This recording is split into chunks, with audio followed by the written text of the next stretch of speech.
হাত ধোয়া হলো একটি ছোট কাজ, শৌচাগারের গুরুত্ব বোঝো আজ। হাত ধুলে জীবাণু কমে কিছুটা, কিন্তু শৌচাগার না থাকলে কি হবে ভেবেছো তা?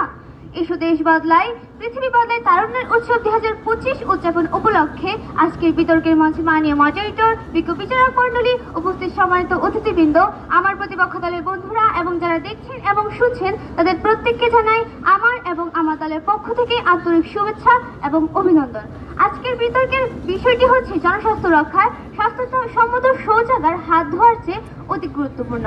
অত্যন্ত যুক্তিসঙ্গত কারণে আমি এবং আমার দল বিষয়টির পক্ষে সুদৃঢ় অবস্থান ব্যক্ত করছি। মাননীয় মডারেটর, বিশ্বের প্রায় 763 কোটি জনগণের মধ্যে প্রায় 420 কোটি মানুষেরই স্বাস্থ্যসম্মত শৌচাগারের সুবিধা থেকে বঞ্চিত তারা। আর এই স্বাস্থ্যসম্মত শৌচাগারের অভাবের কারণে পানিতে তাদের মানব বর্জ্যগুলো মিশে পানি দূষিত হয়। এর ফলে নানান ধরনের পানিবাহিত রোগ ছড়িয়ে পড়ে।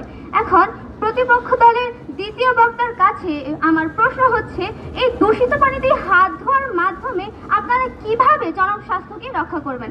প্রতিপক্ষ, আপনারা যে বলছেন জীবাণু ধ্বংস করা যাবে হাত ধোয়ার মাধ্যমে, আমরা তা অস্বীকার করছি না। তবে হাত ধোয়ার উপকারিতা তখনই কার্যকর হবে যখন আমাদের আশেপাশের পরিবেশ পরিষ্কার পরিচ্ছন্ন এবং স্বাস্থ্যসম্মত হবে।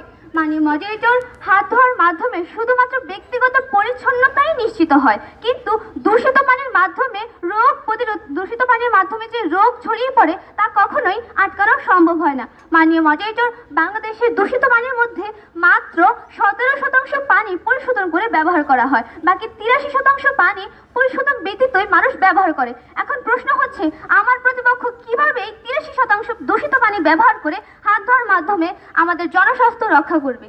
মাননীয় মডারেটর, রাস্তার যদি আমাদের হাত ধোয়া এতই গুরুত্বপূর্ণ হতো তাহলে আমাদের রাস্তার পাশে কিংবা আমাদের প্রত্যেকের বাসা বাড়িতে হাত ধোয়াগার থাকতো, কিংবা রাস্তার আশেপাশে পাবলিক টয়লেটের পাশাপাশি পাবলিক হাত ধোয়াগারও থাকতো। কিন্তু আফসোস মাননীয় মডারেটর, আমি আজ পর্যন্ত কোনো পাবলিক হাত ধোয়াগার দেখলাম না, শুধুমাত্র দেখলাম পাবলিক টয়লেট।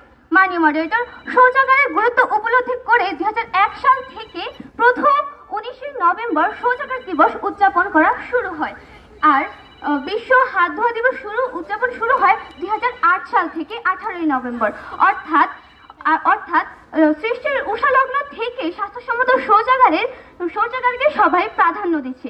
মাননীয় মডারেটর, স্বাস্থ্যসম্মত শৌচাগার ব্যবহারের ফলে বিভিন্ন ধরনের রোগের প্রাদুর্ভাব প্রায় 30 থেকে 50% কমে যেতে পারে। বিশ্ব স্বাস্থ্য সংস্থা এবং ইউনিসেফের গবেষণা অনুযায়ী অস্বাস্থ্যকর শৌচাগার ব্যবহারের ফলে 80% পানিবাহিত এবং 60% সংক্রামক রোগ ছড়িয়ে পড়ে। আশা করি প্রতিপক্ষ বুঝতে পেরেছেন। ধন্যবাদ মাননীয়।